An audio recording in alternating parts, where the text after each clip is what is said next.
መጪውን ጠቅላላ ምርጫ ተከትሎ ፓርቲዎች የያዟቸውን ሀሳቦች ለሕዝብ በማቅረብ ላይ ይገኛሉ። የምርጫ ቅስቀሳዎችና ክርክሮች መራጮች በስሜት ወይንም በዘልማድ ከመወሰን ይልቅ በእውቀት ላይ የተመሰረተ ውሳኔ እንዲያሳልፉ ይረዳሉ። በተለይም የፓርቲዎች ክርክር መራጮች የተለያዩ አማራጭ ፖሊሲዎችን ጎን ለጎን እንዲያነጻጽሩ እድል ይሰጣሉ። በጉዳዩ ላይ የተጠኑ ጥናቶች እንደሚያሳዩት ክርክሮች መራጮች ስለ እጩዎቹ ያላቸውን ግንዛቤ ከማሳደግ ባለፈ እጩዎቹ ለሀገራዊ ችግሮች ያላቸውን ዝግጁነትና ብቃት እንዲመዝኑም ያግዛሉ። ሲመርጡ የትኛው ጥሩ ጎን አለው፣ የትኛው ደካማ ጎን አለው፣ የትኛው ሰላማዊ ነው፣ የትኛው ሰላማዊ አይደለም የሚለውን ለመለየት የምርጫ ቅስቀሳ የራሱ የሆነ አጀንዳ የራሱ የሆነ አይዲያ ይሰጣቸዋል ማለት ነው። አንድ ፕሮግራሞችን እናውቃለን። ያንን በቴሌቪዥን በኢቲቪ ተከታትሎ የትኛውን መምረጥ እንዳለባቸው እሱን ለመወሰን ይረዳናል እና አሪፍ ነው። የምርጫ ቅስቀሳዎች የዜጎችን የፖለቲካ ተሳትፎ በማሳደግ ረገድ የማይተካ ሚና አላቸው።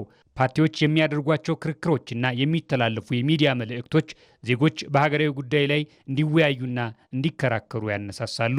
ንቁ የቅስቀሳ ሂደት ባለባቸው አካባቢዎች የመራጮች ቁጥር የመጨመር ዝንባሌ ያለው የሚመርጡትን ይለያሉ። እነሱም ራሳቸው ያሰቡት ቢኖርም ከሚገለጸው ላይ መራጮች ሄደው እዛ አይቸገሩም።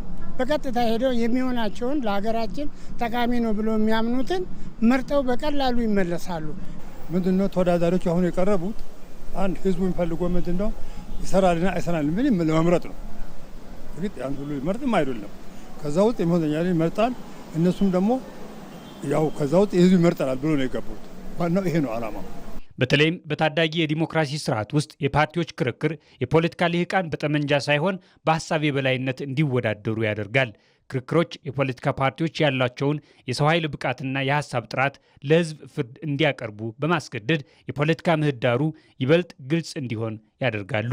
ይህ ደግሞ በምርጫ ሂደት ውስጥ የሚፈጠርን ጥርጣሬ በመቀነስ የምርጫውን ውጤት ተአማኒነት ከፍ ያደርገዋል። ምርጫ ማዳመጥንና ማየትን የበለጠ ነገር የለም። መስማት ነው። በደንብ አድርጎ ሲያብራሩ መስማት ነው። ማን ነው ጥቅም ማን ነው ለሀገር የሚጠቅመው የሚለውን አይተው ሲያበቁ መስማታቸውና ሄደው ለመምረጥ መቻላቸው ይመቻል ብዬ ገምታለሁ።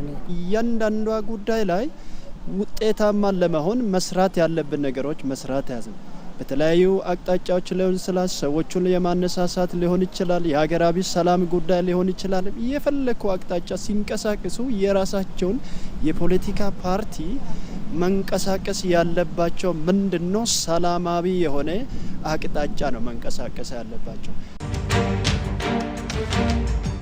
ለ2018 ጠቅላላ ምርጫ አሁን ላይ የተለያዩ ዝግጅቶች እየተደረጉ ሲሆን በአሁኑ ወቅት ደግሞ ፓርቲዎች በተለያዩ መድረኮች የፖሊሲ አማራጮቻቸውን በማቅረብ በመከራከር ላይ ይገኛሉ።